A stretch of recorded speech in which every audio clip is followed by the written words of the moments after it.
Selamat pagi semua. Jadi kali ini saya akan membicarakan mengenai topik lahiran normal tanpa jahitan. Ini ada yang nanyain tentang lahiran persalinan tanpa robekan. Itu pertama yang ditanyakan, mungkin atau enggak. Jawabannya mungkin, tetapi yang menjadi permasalahan banyak atau tidak. Apakah semuanya bisa? Kalau misalnya teman-teman, ya kebetulan dia ngasih ya ada beberapa video ini, videonya cara mengejan yang benar, napas. Nah, ini ada Bu Bidan yang dulu cukup viral itu ya, tiup-tiup begitu juga dengan pijatan perineum, macam-macam ini. Termasuk yang olahraga, apapun makan vitamin kolagen begitu. Ini apakah bisa mencegah terjadinya suatu robekan? Itu yang menjadi pertanyaan. Dalam hal ini ada dua faktor. Sebenarnya ada tiga kalau persalinannya. Yang pertama itu adalah bayinya, yang kedua jalan lahirnya. Ingat, ada dua, ini nggak ada hubungannya. Karena perineum yang robek itu adalah termasuk bagian dari jalan lahir. Dan yang ketiga itu sebenarnya power ya, tapi itu nggak ada hubungannya karena kita mau ngomongin masalah robek atau enggak. Faktor yang pertama, kalau misalnya saya tanya teman-teman, janinnya ukuran 2,5 kilo, 28, 29, atau mungkin 3,1 begitu ya, dibandingkan dengan yang janinnya 3,5, 3,6, 3,7. Itu yang pertama, mana yang lebih menyebabkan robek. Di sini udah jelas, teman-teman udah tahu bahwa janin yang terlalu besar pasti kemungkinan robek itu tinggi. Ya, lebih besar dibandingkan kalau misalnya janinnya normal, mungkin 3 kilo, 3,2 begitu. Apalagi yang nanti sudah 4 kilo begitu. Bahaya, bisa lebih. Selain robek, mungkin juga terjadinya persalinannya macet. Yang ini sudah masuk logika. Jadi yang pertama ini teman-teman tidak perlu bayinya besar. Yang paling penting adalah sehat, cukup sehat. Mau itu cuma 2,8, 3,1, 3,2, tidak perlu makan manis-manis. Ingat, ini makanan ini harus dijaga. Karena banyak sekali yang loss-nya itu di sini. Karena hamil, lepaslah dia bebas. Mau makan ini, makan itu, suaminya biasanya tuh manut aja.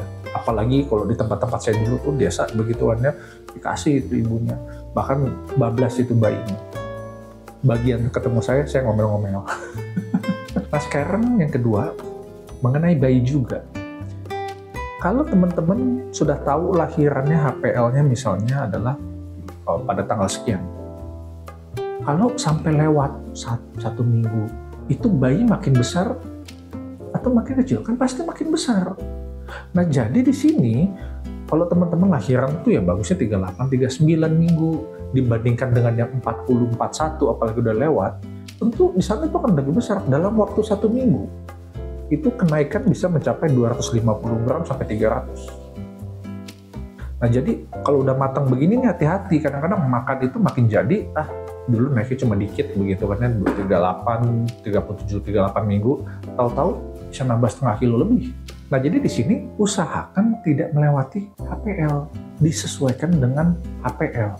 Nah di sini yang dulu ketahuan sama saya, ini jangan sampai lewat waktu, lalu dilakukan induksi, bisa lahiran normal ya. Tapi ya nggak menjamin robek atau enggak. Tapi kalau kadang-kadang sudah terlalu besar, janinnya terlalu kecil, cairannya sedikit, itu apalagi tahu-tahu datang dengan darah tinggi segala macam, itu susah itu. Nah jadi diusahakan tidak melewati waktu. Nah sekarang faktor ketiga adalah masalah jalan lahirnya. Antara yang hamil pertama, kedua, ketiga, dan keempat, mana yang lebih kaku, mana yang lebih elastis? Pasti yang hamil pertama itu lebih kaku, dan yang kedua itu bisa lebih elastis, ketiga, empat lebih elastis lagi. Makanya kalau misalnya zaman dulu ada orang, apalagi kemarin itu ada hamil ke-6, begitu ke-7, di tempat saya itu sering ketemu kayak begitu. Sekali kentut keluar, itu istilahnya, sekali kentut keluar gitu ya. Itu sebenarnya karena elastisnya sudah berlebihan. Tentu yang lebih nomor satu, hamil pertama lebih kaku. Dan kemungkinan kaku ini robeknya lebih tinggi. Nah, jadi di sini saya mau kasih tahu, hamil anak pertama, dok, saya tidak robek. Mungkin nggak? Mungkin, tapi sangat sedikit sekali. Tergantung juga dengan berat bayinya. Kecuali kalau misalnya teman-teman bisa menjaga berat badannya sesuai dengan yang standar. Nah, sekarang saya tanya, di sini ada nggak yang lahiran pertama tidak robek? Mungkin ada, tapi bisa dihitung. Kecil sekali ya, rata-rata itu pasti pernah robek dan dijahit. Itu. Jadi kalau misalnya teman-teman ngelihat ada suatu hamil, misalnya hamilan pertama, misalnya lalu juga tidak robek, misalnya, itu mungkin hanya satu di antara 30 kelahiran atau 20, ya kemungkinan juga bayinya kecil, begitu. Itu ibunya besar, bayinya kecil, jalan lahirnya luas, misalnya kan, elastis, ya itu mungkin aja. Nah, tetapi kalau misalnya teman-teman nanya, yang dok sudah lahiran kedua, ketiga, kemungkinan untuk tidak robek itu jauh lebih tinggi. Apalagi kalau misalnya banyak nih video-video, dok saya mau kayak begini nih dok, lahir anak ketiga 3 kilo nggak ada robekan, bisa nggak?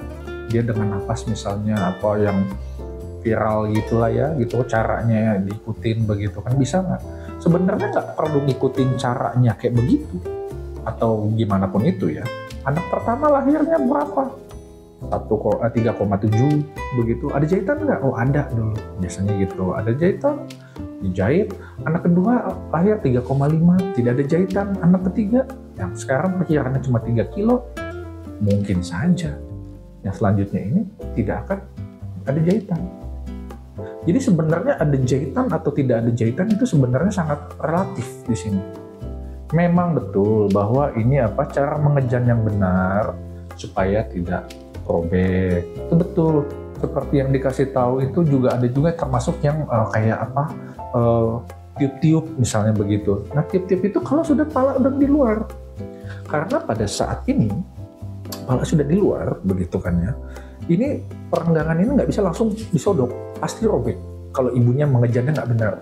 Makanya ditahanlah supaya tertahan mengejannya udah crowning, pala sudah mau keluar begitu kan ya. Ini tiup-tiup.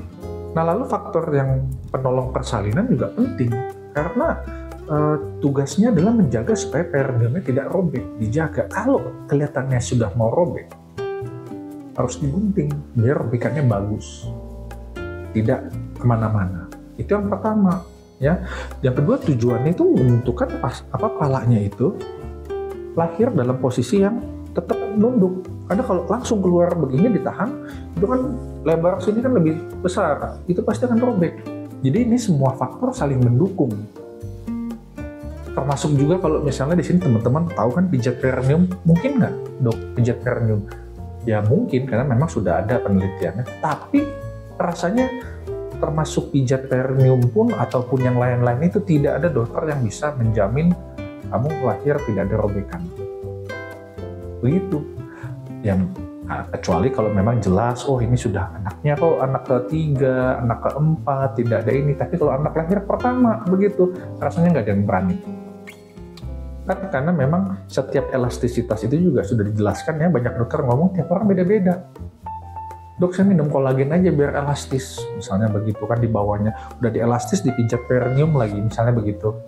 Itu juga tidak menjamin ya, misalnya sambil itu ya elastis supaya kolagen yang buat mata, muka gitu ya. Suntik kolagen gitu ya, itu malah ada juga gitu, dok saya mau suntik kolagen aja.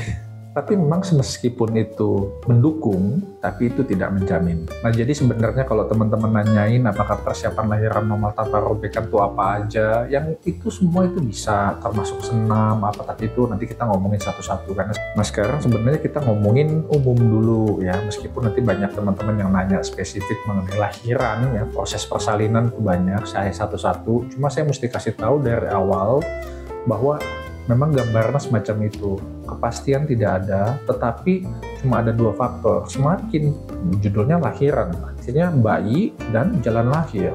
Kalau bayinya makin gede, kemungkinannya makin gede. Kalau misalnya jalan lahirnya masih anak pertama, udah anak pertama bayinya gede sekali ya, pasti robek lah, biasanya begitu, kemungkinannya besar, bukan pasti ya. Tapi kalau misalnya sudah anak ke-6 ya, bayinya yang ke-6 ini ternyata lebih kecil dibandingkan sebelum-sebelumnya, ya kemungkinan rendah kecil. Nah, jadi di sini teman-teman bisa jelas bahwa yang namanya pijit perineum itu bisa dilakukan, minum kolagen itu bisa dilakukan, olahraga sehat itu bisa dilakukan, Apalagi cara mengejam itu juga mesti belajar, meskipun belajar kadang-kadang lupa gitu. Nah, mesti dikasih tahu lagi begitu kan ya, mesti ngikutin. Dan juga jangan providernya yang melahirkan juga harus bagus, pengalaman begitu. Nah, yang paling penting lagi mesti diingat adalah selain itu semua, tentu ya janinnya tidak boleh terlalu besar. Kalau misalnya teman-teman mengharapkan kehamilan pertama tanpa jahitan, meskipun ya kecil angkanya yang pernah lahir pertama itu tanpa jahitan, tapi ada nggak? Ada. Ya memang nggak banyak, tapi ada. Yang lahir 3, 4, 5 nggak ada robekan mah itu banyak banget, santai aja. Tapi yang pertama yang susah ya. Semoga di sini jelas. Akhir kata saya Dr. Karena saya mengucapkan terima kasih.